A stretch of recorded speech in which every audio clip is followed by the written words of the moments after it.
ویلیو چې الله تعالی محل د کم متصل هم نه دی او محل د کم منفصله سره د دینه چې مسله د کم متصل او د کم منفصل دا مسله د حکما او د حکمای کتابونو کې ذکر کوي خو تاسو دلته ور باندې لګزان پوها کوي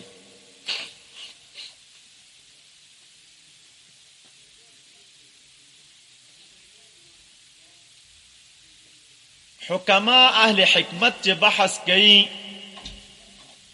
نو د دریو شیانو نه یا حکما چې بحث کوي نو د دریو ماهیتونو نه بحث کوي یو ماهیت ممکنه ده بل ماهیت واجبه ده او بل ماهیت ممتنعه ده دا درې ماهیتونه دي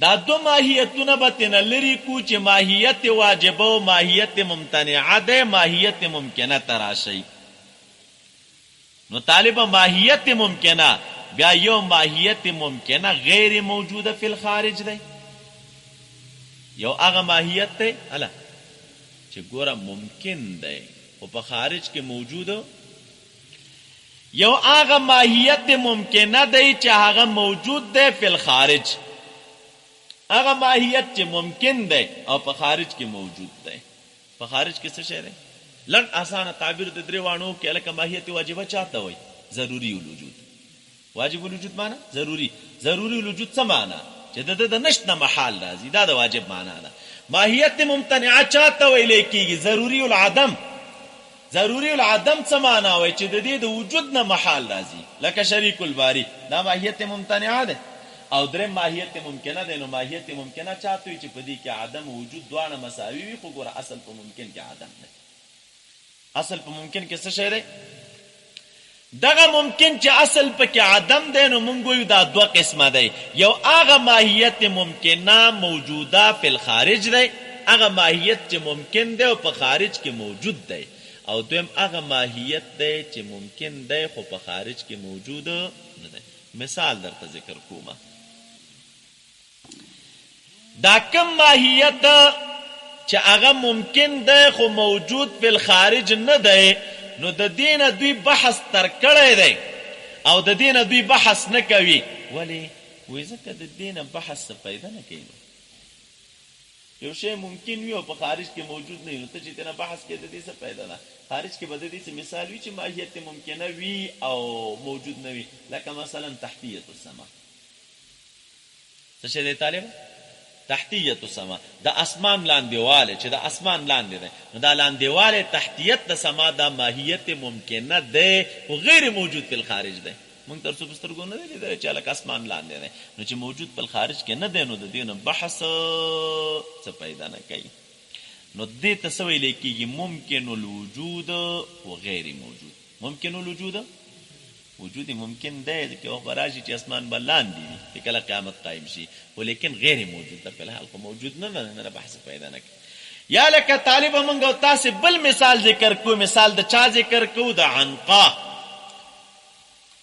دا دو اهل عام د خلکو بینس کې مشهوره ګوره کلمه د عنقا ده خدای عنقا غلط ده طالبان دا بضم العين نه ده دا بفتح العين ده عنقا نو دا یو قسمه مرغه دی خلک کوي چې طائر دا یو مرغه دی ذو جناحین لو سقط على الجمل لرفع الجمل یا لو سقط على الجبل لرفع الجبل بهر تقدیر دا تعریفونه منګو تاسو کو یو ماهیت کلی دی عنقا خلک ورته تعریف کوي ولیکن ممکن الوجود دی عنقا غیر موجود دی لا ترسو پورې مونږه پسترګو نه دی لیدل چې هغه عنقا چې خلک یادې نو هغه څه شی دی قوي مرغان شته قوي مرغان شته دا ویډیوګان ما خپل لیدل نه کنه چې بستا دغه پاوا کی دا سیرلیو ګډان وغیرہ دا شیان شته دی قوي مضبوط خو دغه حیوان چې لکه یا وسراشي اوف په هوا کې او فلان نو دا چانه لیدلی نو ما کتاب کې نه لیدل الله دې د بابا درجات پلن کې خدای دې وګدم مرور کې غوېلې دا وی یو رقم مرغه نو غرزر کې بناستو متوجه وو کورونو تابع وي چې کله دا زنانه لږ غفلت پکې راغی د خپل ماشوم نو بس دا براغه د ماشومان بیا ورته وتښتول وای بیا یو کیسه نو دا تاریخي واقعات او سند ته ضرورت لري خو دغه د خپل خبره تکوم نو بیا وایي په هغې دور کې د دې خلکو یو پیغمبر و، نو د هغې وایي نوم حضرت حنظله علیه السلام و. وایي دا خلک راغله د خپل پیغمبر ته شکایت وکړه چې د عنقا منغه نه موږ ډېر زیات تنګ یو. وایي هغه بیا ورته ښېرا وکړله، نو خدای وایي هغه نه وه عوره کتله بیخي. نو اوس وایي چا لیدلی نه دی، خو یو شی دی خو خلکو تعریفونه کي نو بهر تقدیره، نو دا ممکن الوجود دی، طالبه خو غیر موجوده. څه شی دی؟ ممکن الوجوده دی. نه دوی بحث نه کېدا او په خپل ځي پرېږدو. دویم هغه ممکن دی چې هغه ممکن موجود دی په خارج کې. کم ممکن موجود دی په چا کې؟ نو دغه ماهیت ممکنه موجوده فی الخارجه. دا حکمات تقسیمی دو قسمینو ته، یو ته عرض وي، یو بل ته جوهر وي. یو عرض دی طالبه او بل څه شی دی جوهر. وجه د حصر پکې دا ده دا ممکن خارجي یا به په خپل وجود کې محتاج وي قیام بالموضوع ته، او یا به په خپل وجود کې محتاج نه وي قیام بالموضوع ته. که چېرته دا په خپل وجود کې محتاج و قیام بالموضوع ته، نو دې ته عرض وایي. محل به نه وایي، ښه محل خبره به نه کوي، خبره به د چا کوي؟ که چېرته دا په خپل وجود کې محتاج نه و چاته؟ موضوع ته، نو دې ته جوهر وایي.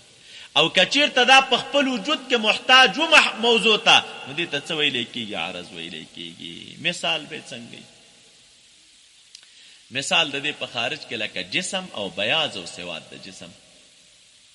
نو طالبه دا جسم دا یو ممکن دی په خارج کې. مثلا دا جسم دی، دا په خارج کې موجود دی، تعریف ته ممکن په صادق دی، خو لیکن یو اوس په دغې جسم کې یو طرف ته ګوره توروالی دی او بل طرف ته په دې جسم کې څه شی دی؟ سپینوالی دی. نو یو خپله دا جسم دی او یو څه شی دی؟ اله دا سپینوالی او توروالی د جسم دی. دا جسم جوهر دی. جسم جوهر ولی دی؟ وی ځکه دا هغه ممکن موجود په الخارج دی چې دا په وجود کې احتیاج موضوع ته نه لري، محل ته خو لري. دا محل دی چې دا زما لاس کې دی. وشوه د موضوع د محل فرق مې درته کړی. دا چې لاندې په مځکه دی کېښوده، نو دا خو محل دی، محل ته خو احتیاج لري، خو قیام بالموضوع ته ضرورت نه لري. او هر چې په دې جسم کې بیاض او سپینوالی دی، نو دا طالب عرض دی، ځکه دا بیاض او سپینوالی احتیاج چاته لري؟ قیام بالموضوع ته. دا به په دې جسم کې وي، خپله دا بیاض او دغه رنګې سواد چې نه راځي. دا سواد او بیاض چې راځي، نو دا به په چا کې وي؟ په دې جسم کې وي. په دې ځای باندې تاسې پوه شولئ طالبه؟ که ونه رسېدئ؟ دا دوه خبرې شولې، جوهر او عرض. درېمه خبره اوس دلته موږ او تاسې کوو، دا جوهر بیا دوی تقسیموي 5 اقسامو ته. جوهر دوی تقسیموي چا ته؟ 5 اقسام دي د جوهر دپاره. دوی چې جوهر وایي، یو د هغې نه هیوله. هیوله دا جوهر نه د دوی په نس. صورت دی، صورت جسمی. طالبه څه شی دی؟ دا جوهر دی. مرکب د هیوله او د صورت جسمی نه چې د دې دوه نه مرکب وي، هغه هم جوهر دی. ځکه مرکب د جوهر نه نه وي مګر څه شی؟ هغه هم جوهر وي. د دې دوه نه چې جوړ وي هغه هم جوهر دی. او بل طالبه نفس، دې ته دوی جوهر وایي. بل عقل، دې ته دوی څه شی وایي؟ جوهر وایي. نفس ناطقه، دې ته دوی څه شی وایي؟ جوهر وایي. دغه نفس نه چې کوم نفس د تعبیر صوفي کرام کوي، نفس ناطقه دې دوی ورته جوهر وایي. او بل عقل دې دوی ورته جوهر وایي. نو جواهر په نزد د حکماو باندې څو شیان دي؟ 5: هیوله، صورت، مرکب د دواړو نه، نفس او عقل. او هر چې عرض دی طالبه، نو عرض بیا دوی تقسیموي 9 مقولو ته. 9 چاته؟ او مرقات شریف کې تاسو ته ټول ذکر دی. نو چې 9 مقولو ته تقسیموي، نو یو قسم د اقسامو د عرض نه طالبه کم دی. یو پکې مقوله ده کم ده. نو چې یو قسم د اقسامو د عرض نه کم دی، نو کم ویلی شي چاته؟ ورحمت وګورئ، د کم تعریف هلته موږ او تاسې داسې کوو چې کم هو عرض یقبل القسمة لذاته. کم هغه عرض دی چې دا لذاته تقسیم قبلوي. څه شی؟ لذاته تقسیم قبلوي څه معنی؟ یعنی دا په مرتبه د ذات کې تقسیم قبلوي، په مرتبه د نفس ذات کې قابل التقسیم دی، په مرتبه د نفس ذات کې تقسیم قبلوي. دې ته څه ویلی کېږي؟ کم ویلی کېږي. کم ویلی کېږي. یعنی داسې قبول چې دی به مقتضا د دغه قسمت وي، یعنی ذات کې به تقاضا د قسمت پرته وي، د خپله ذات به د دې تقاضا کوي چې زه دې څه شی شم؟ تقسیم شمه. وشوه؟ کم چاته ویلی کېږي؟ دا هغه عرض دی، هو عرض یقبل القسمة یعنی ذات تقاضا د تقسیم کوي. څه معنا؟ د دې دا ذات وی چې د تقسیم شي. د دې دا مثال کې حکومت د دې دا ذات وی چې د تقسیم شمه. نو یقبلو چې ویل نو په یقبلو سره د هغه اعراض وباسل طالبه چې کم اعراض تقسیم نه قبلوي، لکه کیف، وضع، متى، دا تقسیمونه نه قبلوي. کیف تقسیم نه قبلوي، کم تقسیم قبلوي. کم څه شی قبلوي طالب؟ وشوه. نو کوم یو شی چې په مرتبه د ذات کې تقسیم قبلوي او دا ذات تقاضا د تقسیم کوي نو هغه به ذل اجزا وي. څه شی به وي؟ کوم شی چې تقسیم قبلي نو خامخا اجزا به لري نو ذل اجزا به وي. ځکه قابل القسمت چې وي نو هغه کل وي، تقسیم به افرادو ته کېږي. نو دلته مونږ وایو چې یقبل القسمت لذاته. یقبل القسمت وشوه. اوس ماته وګورئ، کله چې ذات د دې تقاضا د تقسیم کوي او د کوم شي چې ذات تقاضا د تقسیم کوي هغه به ذل اجزا وي، اجزا به لري. اوس دغه ذل اجزا شی به خالی نه وي، یا به وایه د دې د اجزاو په منځ کې په مابین د اجزاو د دې کې حد مشترک وي او یا به نه وي. د دې اجزاو په منځ کې به یا حد مشترک وي او یا به حد مشترک چاته ویلی کېږي طالب؟ حد مشترک دی ته ویلی کېږي چې داسې جز پکې وي چې هغه مبدا د یو او منتها د بل وي. حد مشترک کم جز ته ویلی کېږي چې هغه مبدا د یو وي او منتها د چا وي؟ یعنی د یو انتها وي او د بل ابتدا وي. د یو انتها وي او د بل څه شي وي، دې ته حد مشترک ویلی کېږي. نو که چېرته د دغې کم ذل اجزا د اجزاو ترمنځ کې حد مشترک و په دې معنا چې د یو انتها د بل ابتدا وه نو دې ته کم متصله وایي. څه ورته وایي طالبه؟ کم متصل ورته ویلی کېږي. د هغې دپاره مثال به څنګه وکړو؟ او که چېرته د دې اجزاو په درمیان کې طالبه یو حد مشترک نه نو دې ته کم منفصل وایي. مثال د کم منفصل طالبه لکه عدد شو. څه شی شو؟ عدد. یو دوه درې څلور دا عدد دي. نو دا عدد چې دی دا یو عرض دی د عوارضو د معدود نه. عدد څه شی دی؟ د چا عرض دی؟ خو د معدود عرض دی که نه. مثلا دا موبایل ما لاس کې دی خو دا خو معدود دی، نو دا یو ورته راعرض کېږي. څه ورته راعرض کېږي؟ نو دا عدد څه شی دی طالبه؟ یو عرض دی د عوارضو د چا نه؟ د معدود نه. دا د معدود ته راعرض کېږي. چې معدود ته راعرض کېږي خو د عدد اجزاو کې ګوره حد مشترک نشته دی. داسې نشته یو دوه درې څلور چې د دې په منځ کې د حد مشترک وي. ځکه عدد هغه چې دی مراتبو ته تقسیمیږي. لکه 19 دا په مرتبه د عدد کې یو مرتبه ده. 20 دا په مرتبه د عدد کې څه شی ده؟ بله مرتبه ده. خو دا 19 ځان ته مستقله مرتبه ده او 20 څه شی ده؟ ځان ته مستقله مرتبه ده. مستقله مرتبه دي. د دې په منځ کې داسې یو عدد نشته دی، عدد مشترکه یا جز مشترکه چې دا منتها د یو ابتدا د بل وي. مبتدا د یو انتها د چا وي؟ مدرسه کې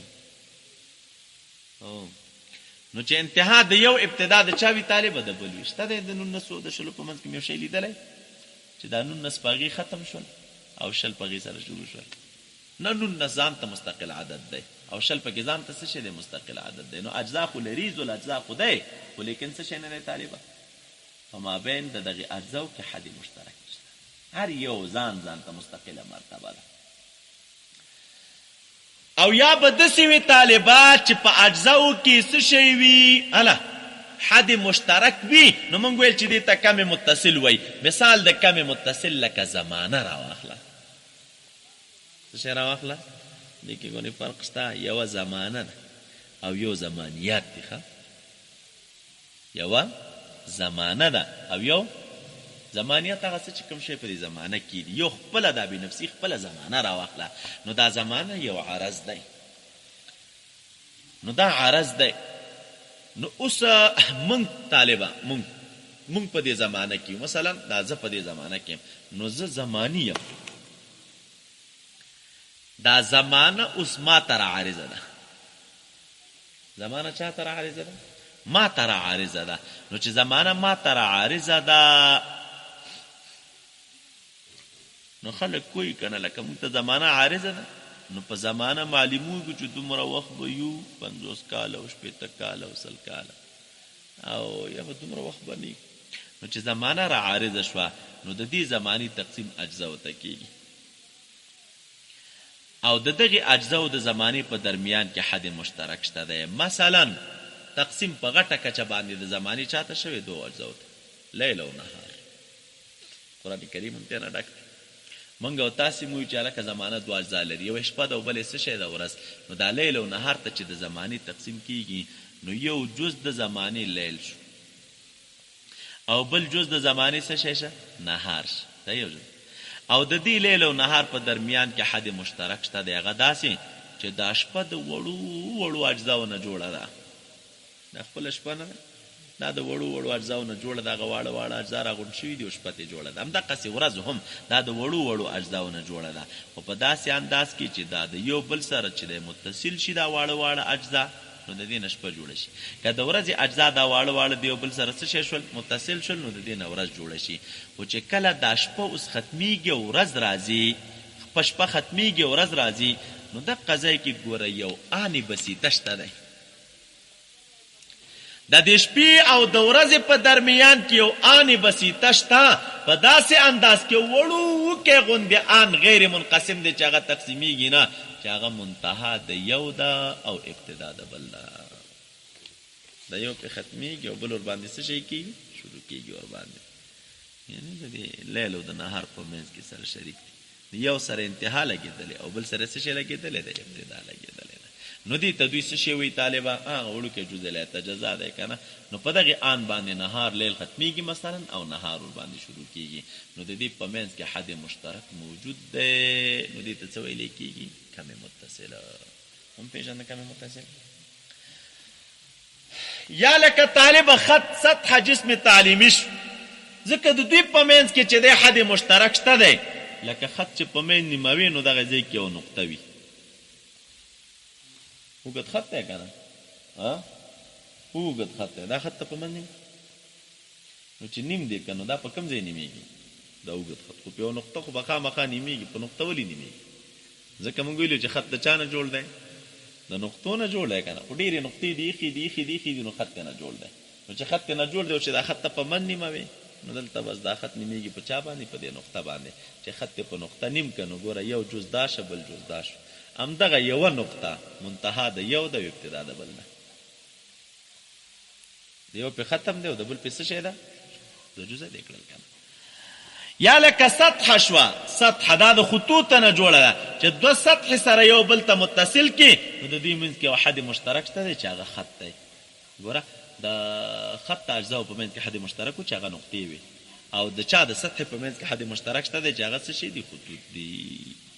چې هغه خط منتها د یوې سطح مبدا د بلې سطحې ده. یا لکه دوی وي جسم تعلیمي شو چې 3 سطحې جمع کې نو سطح طولي، سطح عرضي او سطح څه شي دا جسم تعلیمي دی. تاسو ته ما ویلي وو. ته جسم تعلیمي ولې وایي خلک چې د جسم تعریف کوي نو صبیانو ته چې تعلیم ورکوي د جسم نو د چا په واسطه ورکوي؟ همدا ورته کوي که نه.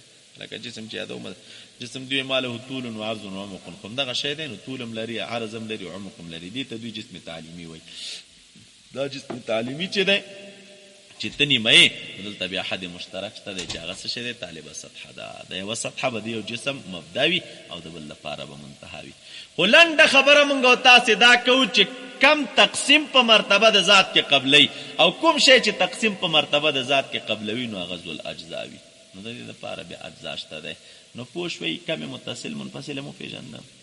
اوس دې چې ته راشي طالبه دا کم متصل دی وي په 2 قسمه دی.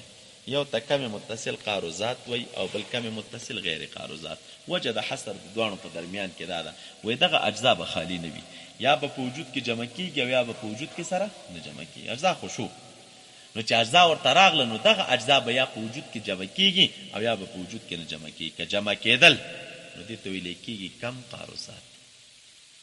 قاروزات معنی مجتمعة الاجزا. کم قاروزات مجتمعة الاجزا. نو دې ته کم قاروزات ویلی کېږي. یا به نه جمع کېږي نو که نه جمع کېدل دې ته کم غیر قاروزات وایي. هلکه څه معنی؟ یا به اجزا جمع کېږي او یا به اجزا جمع کېږي او نه جمع کېږي. څه معنی؟ نه جمع کېږي دا معنی چې ته د اجزا جمع کې یو ځای لکه دو جزونه دي کنه دا زمانی، یو جزء لاحقه دی او بل جزء اسانه تعبیر به دې دا دو جزء دي کم کایونه، یو جزء سابقه دی او بل جزء لاحقه.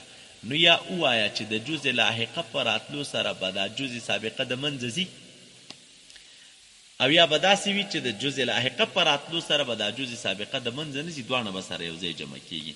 نو چې جمع کېږي نو که چېرته اول و مجتمعات الاجزا، اجزا جمع کېدل په وجود کې، نو دې ته کم څه وایي قاروزات وایي. او که چېرته د اجزا نه جمع کېدل په وجود کې، نو دې ته کم څه شی ویلی کېږي؟ غیر قاروزات ویلی کېږي. د متصل قاروزات مثال موږ او تاسې ووي لکه څه شی خط دا د نقطو نه جوړ دی که نه، نو چې ته خط جوړی دا د کېښود یوه نقطه بله نقطه، نو دا دویمه نقطه چې راځي نو اوله خو نه ختمېږي که نه، اوله یې ختمه کړه، چې اوله یې ختمه کړه نو بیا د خط په څه که، نو دا طالب وروستنۍ نقطه راغلله او مخکینۍ نقطه یې د منځه وینه وړه جمع شوه ورسره، بیا د دې پسې چې هغه بله راغلله نو هغه راغله مخکینۍ سره جمع شوله، دا مخکینۍ د منځه وینه وړله، نو اذا وجده فتلاشا نه وي. او هر چې مثال د کم غیر قاروزات دغې دپاره موږ او تاسې مثال ذکر کړو لکه زمانه کم دی، کوم طالبه غیر قاروزات دی، په دې معنا باندې غیر قاروزات دی کو نو په دې زمانه کې خو ډېر آنونه دي که نه، آن د نهار دی، آن د شپې دی، د ورځې دی، نو چې کله دا یو راشي نو هغه بل د منځه څه شی کي بل نه پاتې کېږي. دا اوس پن آح، دا اوس چې موږ او تاسې په کم آن کیو، دا آن نه دا بل چې راغی دی ختم، دا بل چې دا ختمیږي. همدا وجه د ګوره د اجزا د زمانې نه جمع کېږي، خو چې نه جمع کېږي ځکه په شپېتم کال مرې، که دا سره ټول جمع وای خو ته ژوندی وې که نه، خو مړه کېدې خو نه، خو چې هر لاحق راغی نو سابق یې د منځه ویوړه، نو چې ویوړه نو زمانه جمع کېږي نه، نو د دې وجې نه موږ او تاسې چې د زمانې قدر پکار دی. الله تعالی چې په زمانه قسم کوي چې والعصر ان الانسان لفی خسر، نو دا قسم په زمانې ولیکي، نو زمانه قیمتي ده، ډېره زیاته قیمت بها ده، او ډېره په چل چل د سړي نه تېرېږي، هسې په چل چل روانه ده که نه. سړی دا سوچ کوي چې هلکه زه را روان کال کې به مولوي صاحب یم او غټ علامه به یم فلان، دا اوس چې درنه تېره شو دې سره څه کوي؟ دا خو لاړه، دا خو بیا نه راځي. دا چې اوس 10 منټه بعد در باندې دا وخت راغی او دا 10 منټه هسې فضول درنه تېر شو دې سره څه کوي؟ دا خو لاړه، دا خو بیا نه راځي. ځکه د زمانې ارزښت پکار دی چې د هرې لحظې پوښتنه به خدای تعالی کوي، دا ډېره ګرانه ځکه ده چې تا نه یو شی تېر شو دوباره دې په ګوتو نه راځي. دا ته چې سبا ژوندی او یا د دې نه بعد 10 منټه بعد ژوندی او ته ژوند کوې، نو دا د زمانې هغه حصه ده چې د هغه مخکنۍ نه وه، او مخکنۍ چې اوس راغله په تا باندې تېره شوله هغه اوس دوباره رامات کېږي نه. نو دا څه شی دی طالبه؟ اجزای څه شی دي؟ مجتمع نه دي. هر لاحق چې راشي سابق ختموي، مخکنی د منځه ځي، نو دا اقسام د چاو د کمو د چاو نورې خپلې قیسې دي چې موږ او تاسې وکړلې، نو دی ځکه دلته وایي اوس راځي خبرې ته وګورئ. وی ولا معدود، باری تعالی معدود نه دی، ایزی عدد و کثرت معنا، یعنی لیس محلا، الله تعالی محل د کمیاتو متصله هم نه دی لکه مقادیر را واخله، او د منفصله هم نه دی لکه اعداد را واخله. وهو ظاهرنا، پوه شوئ د کم په وضاحت باندې. ولا متبعز ولا متجزنا، الله تعالی متبعز نه دی او متجزی نه دی. هلکه د دې څه معنا ده؟ متبعز چې بعضې کېږي نه او تجزیه نه قبلی، نو دا خو ظاهر کې سره یو شیخ کاري، نو د دواړو د نفي معنا څه شي ده چې الله تعالی متبعز نه دی او متجزی نه دی. نو د هغې دپاره علما دا وایي متبعز دې ته وایي چې یو شی بعضې کېږي تبعیض قبلوي، متجزی دې ته وایي چې تقسیم قبول کړي او اقسام ورنه بهر ته راوځي، او دا دواړه صفت د اجسامو دي. مثال به په خارج کې څنګه وي؟ لکه مڼه، خلک پکې تبعیض کوي که نه، یا لکه مڼه نیمه کې چې تا نیمه کړله تجزي قبوله کړه، بیا دې نیمه کړه بیا تجزي قبوله کړه، بیا نیمه کړه. الله تعالی د دې صفاتو نه څه شی دی؟ منزه دی. ولا مترکبن، الله تعالی مترکب نه دی. مترکب نه دی څه معنی؟ الله تعالی مرکب نه دی د اجزاو نه، الله تعالی مرکب نه دی د چا نه. او دا خبره موږ او تاسې په سلم شریف کې په لا یحدو کې ویلې وه، الله تعالی متبع مرکب د اجزاو نه دی. ولې؟ وجه مو دا ذکر کړې وه ځکه مرکب که مرکب شي نو یا به مرکب وي د اجزاو خارجیو نه، نو بیا به ورلره اجزا خارجیه وي، او یا به مرکب وي د اجزاو ذهنیو نه، نو بیا به دلره اجزا ذهنیه وي. د اجزا خارجي او د اجزا ذهني او فرق مسلم کې کړو دی کتاب کې مو مخ کې کړو اجزا خارجي دي ته وي چې دا په کل باندې مقدمي په وجود کې او یو جز د بل جز نه څه شي وي متباینه الوجود والوضع وي اجزا خارجي چاته وي چې وجود د دې په وجود د کله دا د کل نه وړاندې کل به د دې نه وروستو راځي او د دې چې کوم اجزا دي نو دا اجزا د دې د یو بل سره متباینه الوجود والوضع دي لکه اجزا د کټ خارج بون د طالبه رسۍ دا بازوګان دي پښې دي نو دا مخکې نه موجود مخکې او دا ګوره متناهیه الوجود والوضع دي په اشارت حسي کې هم د یو بل نه څه شي دي ممتاز دي بون تخپل اشاره کوي او دغه رنګ چې د څه شي رسی تخپل اشاره کی نو لرګم د مخ کې نه موجودو یو جز بونم د مخ کې نه موجودو بل جز بازوم د مخ کې نه موجودو څه شی نو دا ګوره وجود د دې مقدم دی په وجود د کل باندې لا کټ نشته خو دوی شته او دا چې موږ په خپل منځ کې سر راواخلو متباینه الوجود والوضع هم دي هر یو ته ځان ته جدا جدا مستقله اشاره حسي کیږي دا یو بل لپاره په اشاره حسي کې تابع نه دي نو چې هر کله قانون داسې شو چې دا متباینه الوجود والوضع دي په اشاره حسي کې د یو بل نه سره څه شي دي ممتاز دي او د یو بل نه جدا دي هر یو ته په خوا د ترکیب د کل نه اشاره حسي کېږي او ممتاز دی وجه نه موږ دوی یو بل سره متباینه الوجود دي نو دي کې بیا دا قانون نه چې دوی به یو په یو بل هم نه حملېږي قانون ته ګوره په کل کې اجزا خارجیه به په یو بل نه حملېږي څه معنی داسې ته ویلی شي چې بون پښه ده حمل خو دا معنی دا ته ویلی شي چې پښه بون دی نشي ویلی که نه نو دا په یو بل هم نه حملېږي او کل هم په دوی نه حملېږي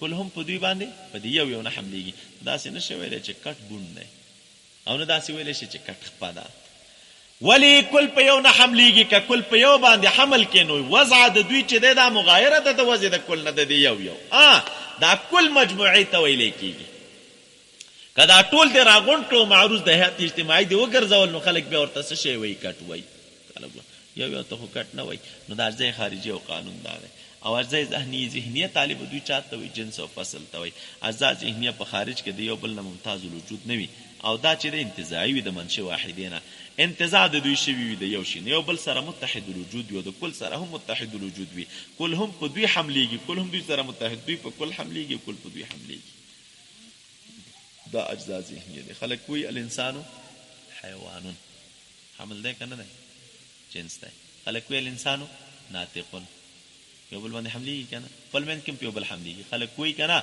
چې حیوانون ناطقون حیوان ناطق دی نو دا په یو بل حملېږي که نه ناطقون حیوانون حملېږي که نه حملېږي په یو بل کل په دوی حملېږي دوی په کل حملېږي په یو بل کې په یو بل باندې هم څه شی کېږي حملېږي نو قانون دا شو چې هر کله مو دا تفصیل هلته تاسو ته ما کړم چې هر کله مو دا اجزا وپېژندل اجزا ذهني او اجزا خارجیه نو باری تعالی مرکب نه دی نه د اجزاو خارجیو نه او نه د اجزای ذهنیو نه ولې که الله تعالی مرکب د اجزای خارجیو نه شي نو اجزای خارجیه به ورته راشي نو دی به مرکب خارجي شي او که چېرته مرکب د اجزاو ذهنیو نه شي نو مرکب ذهني به شي او اجزای ذهنیه به ورته راشي او دا دواړه باطل دي ځکه مرکب که چېرته مرکب خارجي شي نو یو وخت به د اجزا وي او دی به نه وي وروسته به ورنه مرکب شي